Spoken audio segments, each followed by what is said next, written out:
চৈতালি রান্নাঘর অ্যান্ড ব্লগে সবাইকে স্বাগত। আজকে নিয়ে চলে এসেছি ছোলা আর আলুর একটা রেসিপি নিয়ে মুড়ি খাওয়ার জন্য। ছোলা আলুটা সেদ্ধ হয়ে গেছে এবং জল ঝরিয়ে আমি রেখেছি।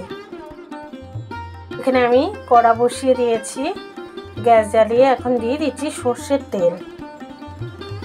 সর্ষের তেলেই আমি রান্নাটা করব। তেল গরম হয়ে গেছে, এখন তেলের মধ্যে দিয়ে দেব রসুন। থেতো করে রেখেছি কয়েকটা রসুন। রসুনটা একটু ভেজে নেব।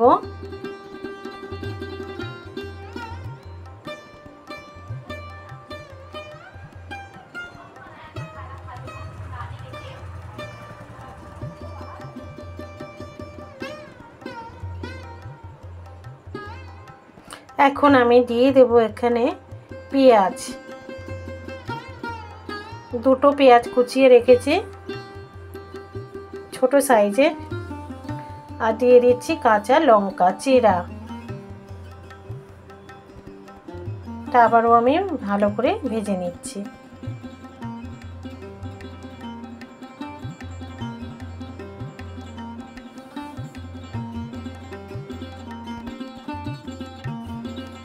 তো অনেকটা ভেজে নিয়েছি, এখন আমি দিয়ে দিচ্ছি নুন পরিমাণ মতো।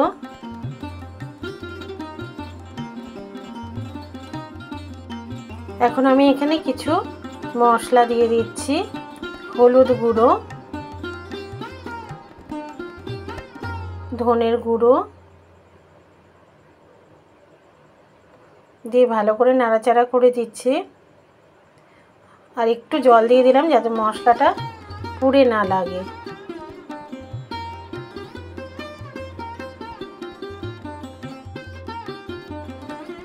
এখন দিয়ে দিচ্ছি একটুখানি জিরে বাটা।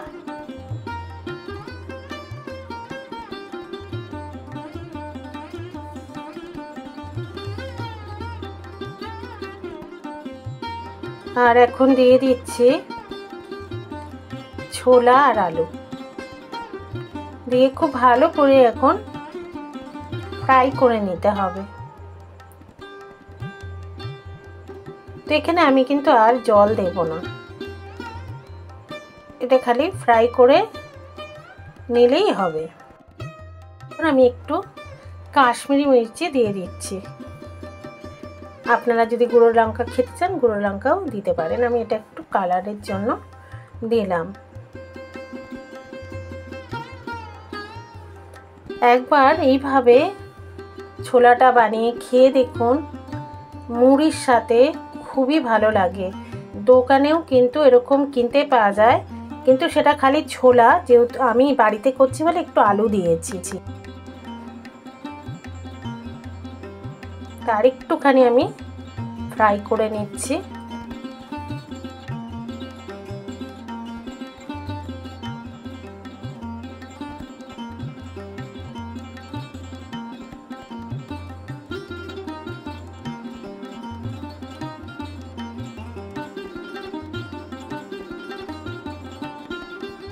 তার রান্নাটা আমার অলমোস্ট হয়ে গেছে, অলমোস্ট ডান। এখন সার্ভ করে দিচ্ছি। আমি সার্ভ করে দিচ্ছি বন্ধুরা। তো মুড়ির জন্য দারুণ একটা রেসিপি বন্ধুরা, আপনারা বাড়িতে বানিয়ে বিকেলবেলা মুড়ি দিয়ে খেতে পারেন, দুর্দান্ত লাগবে। একবার খেলে আবার খাবেন। এই রেসিপিটা ভালো লাগলে লাইক কমেন্ট শেয়ার আর আমার সঙ্গে জুড়ে থাকবেন। বেল আইকনটা প্রেস করে দেবেন, আমি যখনই রান্না দেবো নোটিফিকেশন পেয়ে যাবেন।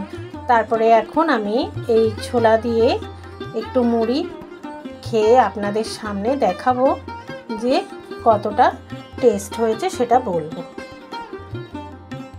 এখানে আমি বাটিতে মুড়ি নিয়ে নিয়েছি, আর এখন একটু আমি আলু আর ছোলাটা নিয়ে নিচ্ছি।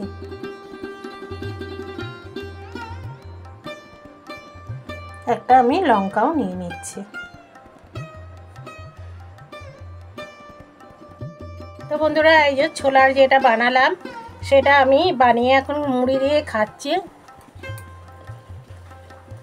কেমন লাগছে সেটা বলছি।